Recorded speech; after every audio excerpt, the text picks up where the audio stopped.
Hello students. तो आज हम करने जा रहे हैं prime number versus composite number.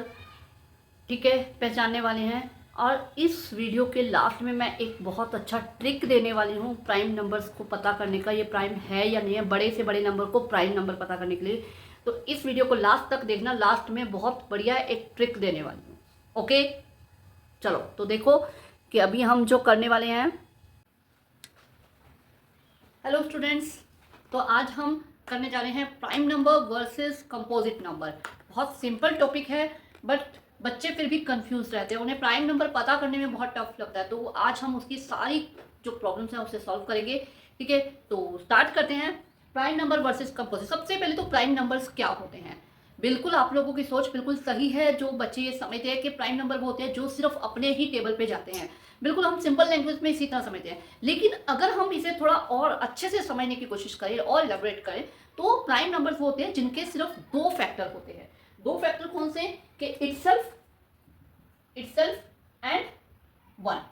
दो ही फैक्टर होते हैं, वो होते हैं प्राइम नंबर। फॉर एग्जाम्पल अगर हम बात करें टू की, अब ये जो टू है इसका एक तो ये वन के टेबल में जाता है, एक ये अपने टेबल में जाता है, और किसी टेबल में जाता है?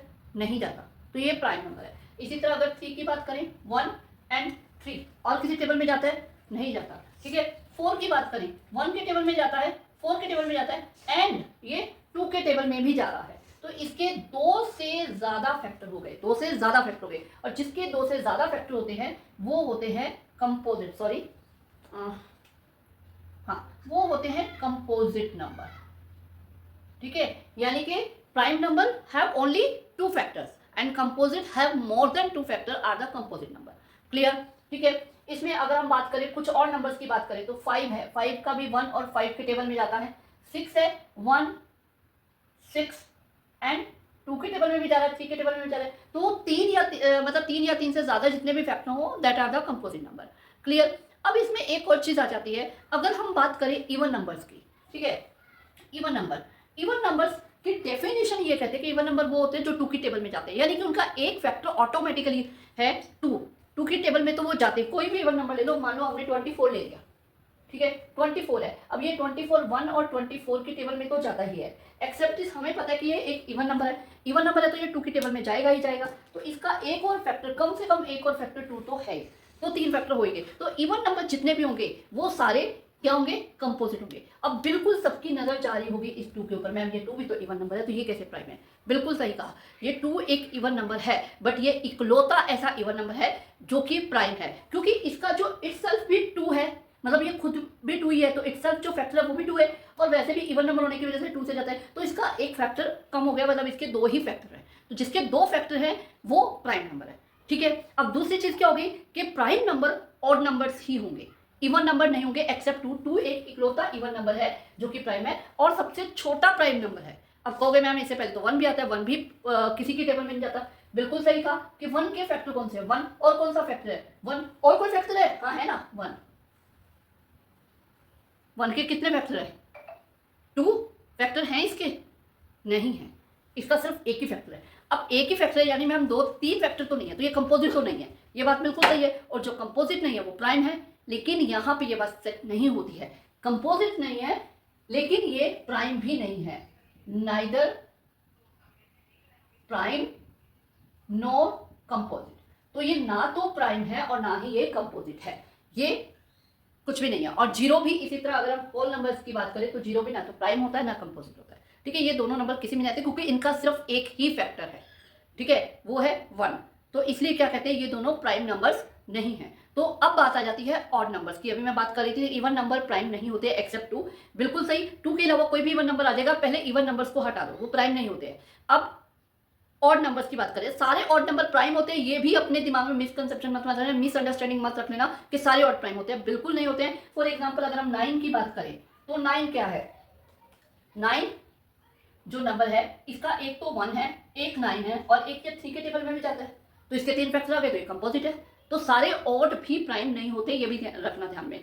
अब कौन से ऑड प्राइम होते हैं? सबसे पहली चीज, फाइव खुद एक प्राइम है, लेकिन इसके अलावा जिसके लास्ट में फाइव आ जाता है, चाहे वो 15 है, 25 है, 35 है, 45 है, 105 है, 125 है, 3 005 है, कोई भी नंबर आ जाए लास्ट में 5 आ गया तो 5 के टेबल में जाएगा ही जाएगा। ये 5 का डिविजिबिलिटी रूल ही यही कहता है कि 5 या 0 आ जाए तो 5 के टेबल में जाएगा। तो जिसके लास्ट में 5 आ जाएगा वो ऑड नंबर है, लेकिन वो कंपोजिट है, प्राइम नहीं है, एक्सेप्ट 5, क्योंकि 5 खुद वही 2 वाली बात आ जाती है, 1 के टेबल में जा रहा है, 5 के जा रहा है, और किस में जा रहा है, 5 में जा रहा है, और किस में जा रहा है, 5 में जा रहा है। ठीक है, मतलब इसके दो ही फैक्टर है। ओके, ठीक है, तो अब ये हो गया। अब आपको और वो चेक करने के लिए कि कोई नंबर प्राइम है या नहीं है, एक बहुत अच्छा ट्रिक बताती हूँ। ठीक है, देखो क्या है कि एक नंबर लेते हैं, फॉर एग्जांपल आपको हो गया मैम ये क्यों लिया है, ये मैंने ट्रिक बताने के लिए लिया है। मान लो 137, एक नंबर ले लिया मैंने 137। ओके, आज सारे जो मार्कर है धोखा दे रहे हैं।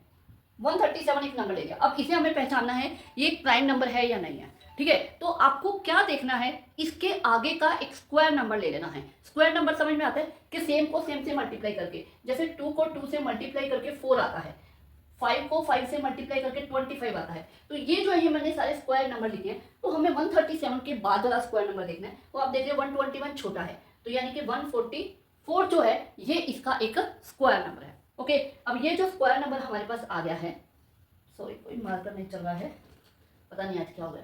ठीक है, 144 ये किसका स्क्वायर है, ये है 12 का स्क्वायर।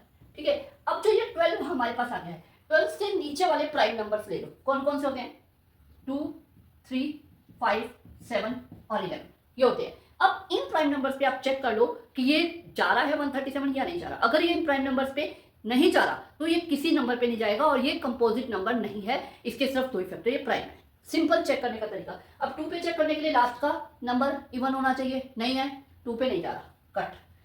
5 के लिए लास्ट 5 होना चाहिए, 0 होना चाहिए, नहीं जा रहा, कट। 3 के लिए ऐड करके देख लेते हैं, 1 + 3 4, 4 + 7 11, 11 3 के टेबल में जा रहा है, नहीं जा रहा, तो 3 में जा रहा, कट।